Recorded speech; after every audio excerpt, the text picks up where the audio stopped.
ఈరోజు మనం మట్టి గ్లాస్లో పిజ్జా ఎలా చేయడమో తెలుసుకుందాము. దీనికి ఓవెన్ కానీ ఏం అక్కర్లేదు. సింపుల్గా మనకు ఫ్రై ప్యాన్ ఉంటే, చపాతీ చేసుకునే ఫ్రై ప్యాన్ ఉంటే సరిపోతుంది. ఇనిషియల్గా మనం ఒక పిజ్జా బేస్ క్రస్ట్ తీసుకొని వచ్చేసి ఒక 6 ఇంచెస్ కానీ ఏదైనా తీసుకొని వచ్చేసి దాన్ని లైట్గా ఫ్రై చేసుకున్న తర్వాత దాన్ని చిన్న చిన్న పీసెస్ చేసుకోవాలి. ఇలా చూపెడుతున్న ప్రకారం చిన్న చిన్న పీసెస్ చేసుకొని, అట్లాగనే మనకి ఆల్రెడీ రెడీ ఉన్న ఇంగ్రీడియంట్స్ వేయించడానికి butter, onion, capsicum, corn plus paneer, ఇవన్నీ జనరల్గా మనం పిజ్జాలో యూజ్ చేసేవి. వీటిని లైట్గా ఫ్రై చేసుకోవాలి. ఫ్రై చేసుకున్న తర్వాత దానికి ఏంటంటే ఇంతకుముందు ఆల్రెడీ మనం కట్ చేసిన పీసెస్ ఉన్నాయి కదా, పిజ్జా బేస్ పీసెస్, దాంట్లో యాడ్ చేసుకుంటాం. దాన్ని యాడ్ చేసుకొనేసి బటర్ యాడ్ చేసుకుంటాం. బేసికలీ బటర్ యాడ్ చేసుకొని దాన్ని ఇంకొద్దిగా ఫ్రై చేస్తాము. ఈ మిక్స్ కొద్దిగా అయిన తర్వాత దాంట్లో బేసికలీ టేస్ట్ రావాలి అంటే షెజ్వాన్ సాస్ యాడ్ చేయాలి. సో కొద్దిగా షెజ్వాన్ సాస్ యాడ్ చేసాము. షెజ్వాన్ సాస్తో పాటు కమ్మదనం రావడానికి అనేసి మయోనీస్ క్రీమ్ యాడ్ చేసాము.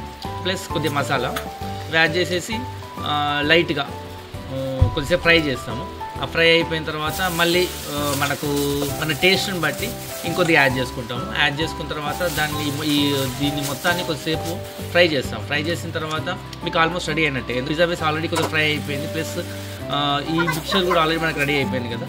సో మన మట్టి గ్లాస్ తీసుకొని దాంట్లో మనం కొద్ది పీస్ వేసేసుకొని దాంట్లో మధ్యలో కొద్దిగా బటర్ వేసుకొని మళ్ళీ పైన ఇంకో టాపింగ్ వేసుకొని దానిపైన లైట్గా చీజ్ పెట్టామనుకోండి, స్టవ్ పైన మళ్ళీ ఇంకోసేపు పెట్టామనుకోండి, మన పిజ్జా రెడీ అయిపోతుంది. ఇదేంటి అంటే కొద్దిగా డిఫరెంట్ ఫ్లేవర్ వస్తుంది. మట్టి గ్లాస్ కాబట్టి దాని ఫ్లేవర్ వస్తుంది. ప్లస్ మనము పిజ్జా తిన్నట్టు ఫీలింగ్ ఉంటుంది. ప్లస్ ఒక స్నాక్ ఫీలింగ్ ఉంటుంది. ఓవరాల్ బాగుంటుంది. You can try once. మీరు వీడియో ఎక్కడి వరకు చూసారు అంటే మీరు హ్యాపీగా కుల్హాడ్ పిజ్జా చేసుకొని తింటూ ఒక లైక్ కొట్టి సబ్స్క్రైబ్ చేస్తారు కదా.